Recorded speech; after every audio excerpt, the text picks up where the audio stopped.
നിനക്കാര് കത്തയക്കാൻ? രാമവർമ്മ ചേട്ടാ ഒരു കത്തുണ്ട്. രാമവർമ്മ വിളടാ. എന്നാ രാമവർമ്മ ചേട്ടാ ഒരു കത്തുണ്ട്, വീട്ടിൽ കൊണ്ടേ കൊടുക്കടാ. മുടി മുറിക്കുമ്പോഴാണ് കത്ത് തരണേ. ഇത് രജിസ്റ്റേർഡാ. രജിസ്റ്റേർഡോ? എനിക്കിപ്പോ താരാ രജിസ്റ്റേർഡ് അയക്കാൻ? എന്നാ മകളുടെ രജിസ്റ്റർ മാരേജ് കഴിഞ്ഞ് കാണും. കൊട്ടാരത്തിൽ നിന്നാ, ഉദയപുരം കൊട്ടാരത്തിൽ നിന്ന്. കൊട്ടാരത്തിൽ നിന്നോ? ഈശ്വര, ഞാൻ എന്താ സ്വപ്നം കാണുകയാണോ? ചേട്ടാ ഇതിലൊന്ന് ഒപ്പിട്ടേ, എന്നിട്ട് സ്വപ്നം കാണാം. പൊട്ടിച്ച് വായിക്കേ. ഇപ്പൊ വേണ്ട. ഞങ്ങൾ രാജവംശത്തിൽപ്പെട്ടവരാണെന്ന് എത്ര വട്ടം പറഞ്ഞാലും വിശ്വസിക്കാത്ത ഒരുത്തനുണ്ട്, അപ്പു. അവൻ തന്നെ പൊട്ടിച്ച് വായിക്കട്ടെ.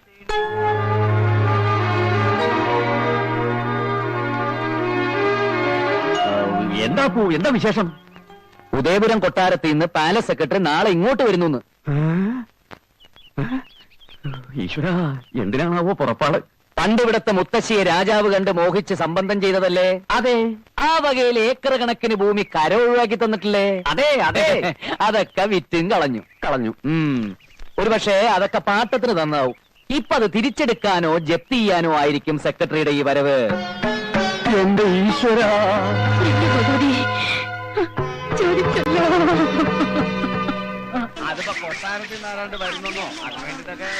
അല്ല രാമകുട്ടിയേട്ടാ, വർമ്മ അല്ല വർമ്മ ചേട്ടാ, ഈ ജപ്തി ചെയ്യാൻ പോണ വീടിന് എങ്ങനെ അടിച്ചു വാരി തൂത്ത് വൃത്തിയാക്കണത്? എടാ, അയൽ രാജാക്കന്മാര് യുദ്ധത്തിന് വരികയാണെങ്കിൽ പോലും ഞങ്ങള് രാജാക്കന്മാര് ചില അന്തസ് കാണിക്കാറുണ്ട്. അങ്ങനെയാണെങ്കിൽ ഞാനും രാജവംശത്തിൽ പെട്ടതാ. അതെങ്ങനെ? എന്റെ അമ്മ കൊട്ടാരത്തിൽ അടിച്ചളിക്കാരിയായിരുന്നു. കണ്ട മോശകോടന്മാരോട് പറഞ്ഞിട്ട് എന്താ കാര്യം? ആട്ടെ, നീ എന്തിനാ ഇവിടെ ഇങ്ങനെ ചുറ്റിപ്പറ്റി നടക്കണത്? ഞാൻ ഈ വീട്ടിൽ നിന്ന് അവസാനമായ ഒരു ചായ കുടിക്കാൻ വന്നതാ. ജപ്തി ചെയ്യാൻ പോവല്ലേ? അതാരാണോ ഈ നേരത്ത്? ആ പണിയിറങ്ങട്ടെ.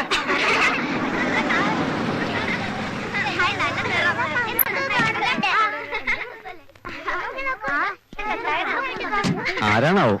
ഞാൻ ഉദയപുരം കൊട്ടാരത്തിൽ നിന്ന് വരുന്നു. Krishnamoorthy, palace secretary. കൊട്ടാരത്തിനോ? അതെ, കത്തയച്ചിരുന്നല്ലോ. കിട്ടി. പക്ഷേ ഞാൻ കരുതിയത് കൊട്ടാരത്തിനാവുമ്പോ കുതിരപ്പുറത്ത് തലപ്പാവും വെച്ചായിരിക്കും വരികയെന്നായിരുന്നു. രാമവർമ്മ? ഞാൻ തന്നെയാ. ആ, എനിക്ക് മിസ്റ്റർ രാമവർമ്മയോട് മാത്രമായി ചിലത് സംസാരിക്കാനുണ്ട്. നമുക്ക് അകത്തേക്ക് ഇരിക്കാം. ഇവിടെ തന്നെ നിൽക്കാം. അവിടെ നിറയെ ആൾക്കാരാ. വരൂ. നമുക്കെല്ലാം പോയില്ലേ? നമ്മളിനി എങ്ങോട്ട് പോകും മക്കളെ? അമ്മേ, കരയല്ലേ അമ്മേ? ചേച്ചി, ജപ്തി ചെയ്യുന്ന ആള് വന്നു. രാമൻകുട്ടിക്കാരനെ ജപ്തി ചെയ്ത് മാവന്റെ ഓട്ടി നിർത്തിരിക്കുക. ഇനി നിങ്ങൾ ഓരോരുത്തരായിട്ട് ജപ്തി ചെയ്യും. കരയാതെ. ഞാൻ പറഞ്ഞത് മനസ്സിലായല്ലോ അല്ലേ? സത്യം പറഞ്ഞാ ഇല്ല, ഒന്നും എനിക്കങ്ങോട്ട് തലേ കയറുന്നില്ല. അപ്പൊ ഇനി എല്ലാം മഹാരാജ തിരുമനസ് നേരിട്ട് വിശദമായി സംസാരിച്ചോളും. എന്നാ എല്ലാം പറഞ്ഞ പോലെ.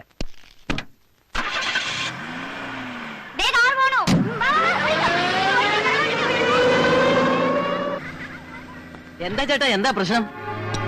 എന്താ ഇയാള് പറഞ്ഞത്? അച്ഛാ, എന്താ അച്ഛാ കാര്യം? എന്താന്ന് പറ. എന്താ അച്ഛാ? അച്ഛാ, ബഹുത്തച്ഛാ, വളരെ നല്ല കാര്യമാണെന്ന്. എന്ത് കാര്യം? നമ്മുടെ സമയം തെളിഞ്ഞു തോന്നണ മോളെ. അല്ലെങ്കിൽ ഉദയപുരം കൊട്ടാരത്തിലെ വലിയമ്പുരാൻ ഉദയവർമ്മ തിരുമനസിന് അച്ഛനെ നേരിട്ട് കാണണമെന്ന് തോന്നുവോ?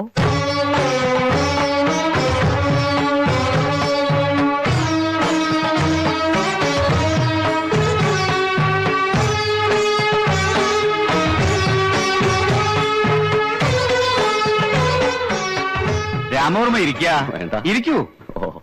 രേഖകളൊക്കെ പരിശോധിച്ചപ്പോഴാ ഇങ്ങനൊരു ബന്ധമുണ്ടെന്ന് അറിയുന്നത് തന്നെ. ഇത്രയൊക്കെ ബുദ്ധിമുട്ടുകൾ ഉണ്ടായിട്ടും എന്തേ രാമവർമ്മ ഒന്നും അറിയിക്കാഞ്ഞത്? ഇങ്ങനൊരു ബന്ധവും പറഞ്ഞു വന്ന അടിയനെ വിശ്വസിക്കുമെന്ന് ഭയം ഉണ്ടായിരുന്നു. ആ, എത്രയൊക്കെ അകന്നു നിന്നാലും ചിലരെ തമ്മിൽ കൂട്ടിയോജിപ്പിക്കാൻ ഈശ്വരൻ തീരുമാനിക്കും. അതുപോലൊരു കൂടിച്ചേരലായതെന്ന് കണക്കാക്കിയാ മതി. കൃഷ്ണമൂർത്തി പറഞ്ഞുവല്ലോ അല്ലേ? ഓവ്, അടിയന്റെ മകളുടെ ജാതകം പിഷാരടി ഇവിടെ എത്തിച്ചു എന്നും അതിൽ ചില നല്ല കാര്യങ്ങൾ കണ്ടുവെന്നും ബാക്കിയൊക്കെ തിരുമനസ് തന്നെ നേരിട്ട് വിശദമായിട്ട് പറയുന്നു. പറയാം, വിശദമായിട്ട് തന്നെ പറയാം. ഈ കൊട്ടാരത്തിൽ ഒരു പെൺകുട്ടിയെ ദത്തെടുക്കാൻ തീരുമാനിക്കുകയുണ്ടായി. അനന്തരാവകാശികളില്ലാതെ വന്നാൽ താവഴി നിലനിർത്താൻ ദത്തെടുക്കലല്ലാതെ മറ്റു പോംവഴികളൊന്നുമില്ല. അറിയാലോ? രാജകുടുംബങ്ങളിലും കോവിലകങ്ങളിലും ധാരാളം പെൺകുട്ടികളുണ്ട്. പക്ഷേ ഉദയപുരം കൊട്ടാരത്തിലെ അനന്തരാവകാശിയാകാൻ അങ്ങനെ ആരെങ്കിലും പോരാ. വംശത്തിന്റെ ദീപശിഖ കയ്യിലേന്തി അത് തലമുറകളിലേക്ക് പകർന്നു കൊടുക്കാൻ സർവദാ അർഹമായ കൈകൾ തന്നെ വേണം. രാജാധികാരമേ നഷ്ടപ്പെട്ടിട്ടുള്ളൂ, രാജത്വം നഷ്ടപ്പെട്ടിട്ടില്ല. അത് സന്തതി പരമ്പരകളിലൂടെ നിലനിർത്താൻ പോന്ന അഷ്ട ഐശ്വര്യങ്ങളും തികഞ്ഞവളായിരിക്കണം അവൾ. അങ്ങനൊരു കുട്ടിയെ കണ്ടെത്താൻ ദൈവപ്രശ്നം നടത്തുകയുണ്ടായി. പേര് കേട്ട ദൈവജ്ഞന്മാരെ മുഴുവൻ വരുത്തി. പാഞ്ഞാൽ ഭട്ടതിരി, പാഴൂർ കനകൻ, തിരുവട്ടാർ സുബ്രഹ്മണ്യവാദ്യർ, അങ്ങനെ പ്രസിദ്ധരായ പലരും തർക്കവും വിതർക്കവും വ്യാഖ്യാനവുമായിട്ട് രാവങ്ങനെ നീങ്ങി. ഒടുവിൽ തർക്കമറ്റ വിധം എല്ലാം വ്യക്തമായി. പെൺകുട്ടിയെക്കുറിച്ച് പട്ടേര് പ്രവചിച്ചു. ദിനവാസരത്തിൽ നിറപൗർണമിയിൽ തന്നാളിൽ പിറന്ന പെൺകുട്ടി, സ്വർണ്ണവർണ്ണമുള്ളവൾ, രാജരക്തം. ഇവിടെ നിന്നും 20 കാതം അകലെ ക്ഷയോന്മുഖമായ തറവാട്. പിന്നെ ഇങ്ങനൊരു തറവാടിനെയും പെൺകുട്ടിയെയും കുറിച്ച് അന്വേഷിക്കാൻ 4 പാടും ആളുപോയി. കണ്ടെത്താൻ പരിശ്രമിച്ച് പരാജയപ്പെട്ടിരിക്കുമ്പോഴാ പിഷാരടി ഇങ്ങനൊരു കുട്ടിയെക്കുറിച്ച് അറിയിച്ചത്.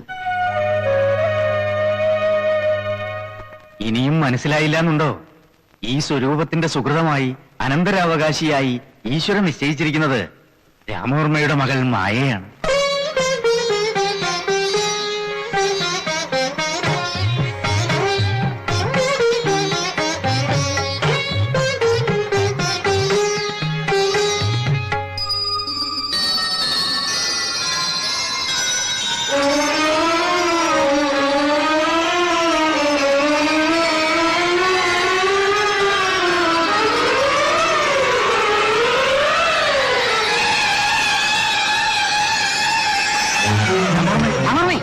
എന്തു പറ്റി? എന്താ prime time movie co-presented by Comfy Snug Fit. ഞാനൊന്ന് ആലോചിക്കട്ടെ.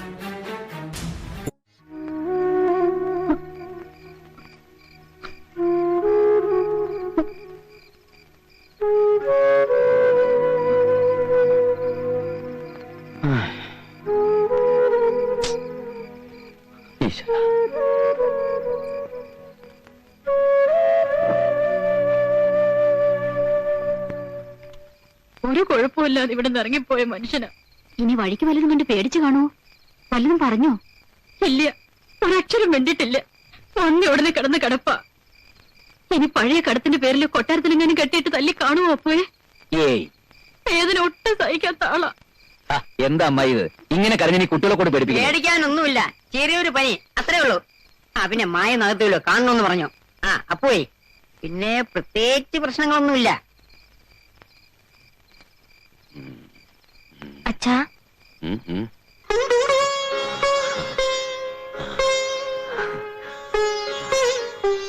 മോളെ, അച്ഛന്റെ പൊന്നുമോളെ, അച്ഛന്റെ മഹാഭാഗ്യ മോളെ, നീ മഹാഭാഗ്യ. എന്റെ ശ്രീപത്മനാഭ ഭഗവാനെ. ഒന്നുമില്ല മോള്, വിഷമിക്കാതെ. അച്ഛനൊന്നുമില്ല. ഇനി പ്രാന്തിന്റെ വല്ല തുടക്കവും. ഞാനൊരു മരുന്ന് തരാം, അതങ്ങ് അകത്ത് ചെന്നാൽ ഇതൊക്കെ പിടിച്ചിരുത്തി നടക്കും. വരിക വരിക. മോള് പോയി കിടന്നോ, നാളെ വെളുപ്പിന് എണീക്കണം. എന്താ? കൊട്ടാരത്തിൽ പോണ്ടേ? കൊട്ടാരത്തിലോ? എന്തിന്? അത്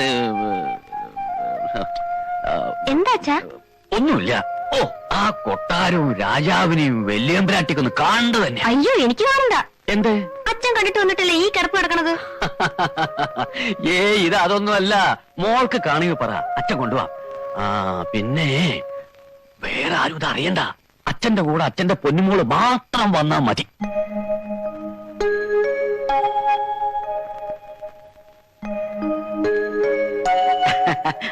വരൂ വരൂ, ഇവിടെ വിശ്രമിക്കാം.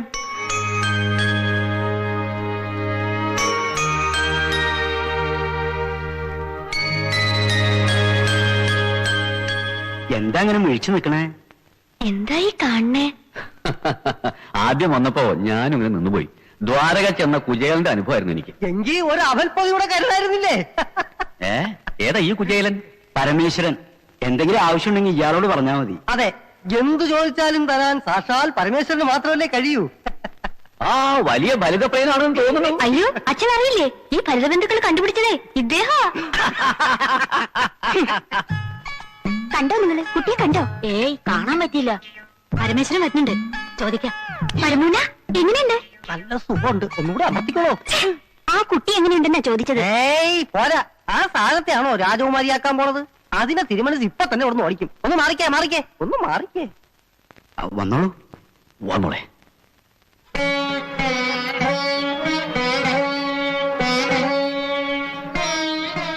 മായമോളി ഇങ്ങോട്ട് വരൂ. ഹായ്, എന്റെ പേരറിയോ?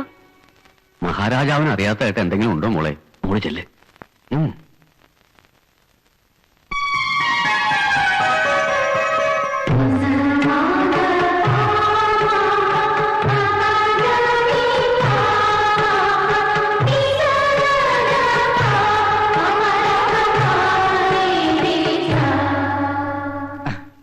മായയ്ക്ക് എന്നെ മനസ്സിലായോ? എങ്കിൽ പറയൂ, ഞാൻ ആരാ? മഹാരാജാവ് ഉദയവർമ്മ തിരുമനസ്. ആ, ഈ കൊട്ടാരത്തെ കുറിച്ച് മായ കേട്ടിട്ടുണ്ടോ? 1897 ശ്രീ അത്തം തിരുനാൾ തിരുമനസ് പണികഴിപ്പിച്ചതാണ് ഉദയപുരം കൊട്ടാരം. ആ. ഉദയപുരത്തെ രാജാക്കന്മാർ കീർത്തി കേട്ടവരും പരാക്രമശാലികളുമാണ്. ഡച്ചുകാരെയും ഇംഗ്ലീഷുകാരെയും യുദ്ധത്തിൽ തോൽപ്പിച്ചിട്ടുണ്ട്. ആ. അവരിൽ നിന്നും പിടിച്ചെടുത്ത അമൂല്യ വസ്തുക്കളും ആയുധങ്ങളും ഇപ്പോഴും കൊട്ടാരത്തിൽ സൂക്ഷിച്ചിട്ടുണ്ട്. രാജരക്തമല്ലേ, ഇതൊക്കെ അറിഞ്ഞില്ലെങ്കിലേ അത്ഭുതമുള്ളൂ. ഇതൊക്കെ ഞാൻ സോഷ്യൽ സ്റ്റഡീസിൽ പഠിച്ചതാ. വലിയ തമ്പ്രാട്ടിയാ.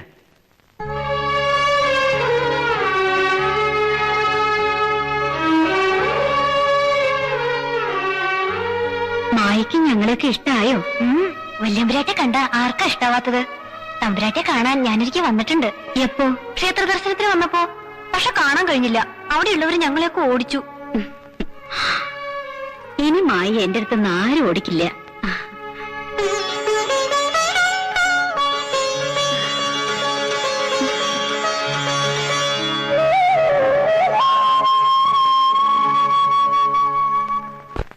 ഏയ്, എനിക്കിത് വിശ്വസിക്കാൻ കഴിയണില്ല. എനിക്കും അതെ. ആദ്യം കേട്ടപ്പോ വിശ്വസിക്കാനേ കഴിഞ്ഞില്ല. കൊട്ടാരത്തിലേക്ക് മഹാരാജാവ് എല്ലാവരും ക്ഷണിച്ചു എന്ന് പറഞ്ഞപ്പോ അച്ഛൻ തമാശ പറയാന്നാ ഞാൻ കരുതിയത്. നീ രാജാവിനെ രാജ്ഞിയൊക്കെ ശരിക്കും കണ്ടോ? കണ്ടു എന്ന് മാത്രമല്ല ഒരുപാട് സംസാരിക്കുകയും ചെയ്തു. അവര് നമ്മളെയൊക്കെ പോലെ തന്നെയാ. എന്തൊരു സ്നേഹ. എന്നെ വലിയ ഇഷ്ടായി. എങ്കിൽ നമുക്ക് നമ്മുടെ കല്യാണത്തിന് അവരെയും ക്ഷണിക്കാം. ഒരു രാജാവ് രാജ്ഞിയൊക്കെ കല്യാണത്തിന് വരുന്നത് നമുക്കൊരു ഗമയല്ലേ? കല്യാണമായതുകൊണ്ടാവും അച്ഛൻ കൊട്ടാരത്തിൽ നിന്ന് മാറാണ്ട് നിക്കണത്. എന്നെ കൊണ്ടാക്കിയിട്ട് വീണ്ടും പോയിരിക്കുക. എന്തെങ്കിലും കിട്ടുന്ന കരുതിയിട്ടായിരിക്കും. പാവം. കല്യാണം എന്നൊക്കെ പറയണമെന്നല്ലാണ്ട് അച്ഛന്റെ കയ്യിൽ ഒന്നുമില്ല. നമ്മുടെ കല്യാണത്തിനുള്ള കാശൊക്കെ എന്റെ കയ്യിലുണ്ട്. നിനക്ക് ഇത്തിരി പൊന്നും ഉടുപ്പും വാങ്ങാനും നാട്ടുകാർക്ക് ഒരു നേരത്തെ ശാപ്പാട് കൊടുക്കാനുള്ള വകയൊക്കെ ഞാൻ സംഘടിപ്പിച്ചു വെച്ചിട്ടുണ്ട്. അതിനൊന്നും ഓടണ്ട, നിന്റെ അച്ഛനടുത്ത് പറഞ്ഞേക്ക്. ഈ കടങ്ങളൊക്കെ അപ്പോട്ടിനോട് എങ്ങനെയാ വീട്ടുണ്ടോന്ന് എനിക്കറിയില്ല. ഈ കടന്നൊക്കെ പറയുമ്പോഴാണ് എനിക്ക് ദേഷ്യം വരുന്നത്. ഞാൻ എന്തെങ്കിലും ചെലവാക്കുന്നുണ്ടെങ്കിൽ നിനക്ക് വേണ്ടിയിട്ടല്ലേ? നീ എന്റെ അല്ലേ? പിന്നെ എങ്ങനെയത് കടാവുന്നത്? ഈ ജീവിതത്തിൽ ഞാൻ ഒന്നേ ആശിച്ചിട്ടുള്ളൂ, അത് നീയാ. അതിനുവേണ്ടി എന്ത് നഷ്ടപ്പെടാനും ഞാൻ തയ്യാറാ. എന്തും.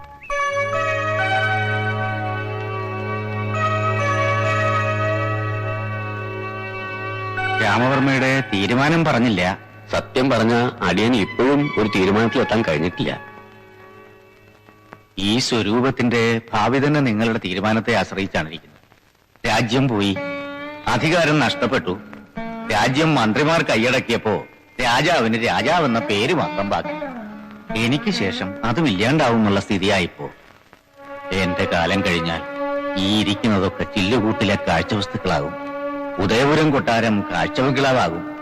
അതിന് ഇടവരുത്തല്ലേ എന്ന് ഉള്ളുരുകി പ്രാർത്ഥിച്ചതുകൊണ്ടാ പരദേവതകൾ ഇങ്ങനെ ഒരു മാർഗം തെളിയിച്ചത്. ഇനി രാമവർമ്മയുടെയും മകളുടെയും സമ്മതം കൂടി ആവശ്യമുള്ളൂ. എനിക്ക് സമ്മതാണ്, 100 വട്ടം സമ്മതാണ്. മകള് രാജകുമാരിയെ പോലെ ജീവിക്കണം എന്നല്ലേ ഏത് അച്ഛനും ആഗ്രഹിക്കും. ഇതിപ്പോ ശരിക്കും രാജകുമാരി ആവുമല്ലേ? പക്ഷേ മായ, അവളോട് ഞാനിതൊന്നും വിശദമായിട്ട് സംസാരിച്ചിട്ടില്ല. ഒരു പരസ്യടിയിലാണല്ലോ, മനസ്സിലാക്കിച്ചെടുക്കാൻ ഇത്തിരി സാവകാശം വേണം. രാമവർമ്മ കരുതുന്നത് പോലെ ഒരു പറിച്ചടലിന്റെയോ വേർപാടിന്റെയോ ഒന്നും ആവശ്യമില്ല. മായയെ ദത്തുപുത്രിയായി ഈ കൊട്ടാരത്തിലേക്ക് സ്വീകരിക്കുമ്പോൾ കുറെ വസ്തുവകൾക്ക് അവൾക്ക് കൊടുക്കാനുണ്ട്. അതിലൊരു കൊട്ടാരവും ഉണ്ടെന്ന് കൂട്ടിക്കോളൂ. ആ കൊട്ടാരത്തിൽ അവളുടെ അച്ഛനോടും അമ്മയോടും ഒപ്പം തന്നെ അവൾക്ക് കഴിയാം. പിന്നെ ആചാരമനുസരിച്ചുള്ള ചില ചടങ്ങുകൾ, ചില നിയമങ്ങൾ, ജീവിതത്തിൽ കുറെ കൂടെ ചിട്ടകൾ, അത്രയേ ഉള്ളൂ. പിന്നെ പറഞ്ഞോളൂ, എന്താണെങ്കിലും പറയാം. വേറൊന്നുമില്ല, വിവാഹം രാജവംശത്തിൽ നിന്ന് തന്നെ വേണമെന്ന് നിർബന്ധമുണ്ട്. ഉദയപുരം കൊട്ടാരത്തിലെ അനന്തരാവകാശിക്ക് ചേരുന്ന ബന്ധം തന്നെ വേണമല്ലോ. എന്താ അതിനെന്തെങ്കിലും തടസ്സം? ഏയ്, തടസ്സമൊന്നുമില്ല. എന്നാലും രാമവർമ്മയ്ക്ക് ആരോടെങ്കിലും ആലോചിക്കാനോ മറ്റോ ഉണ്ടെങ്കിൽ ആവാം. ഉണ്ട്. അടിയനൊരാളോട്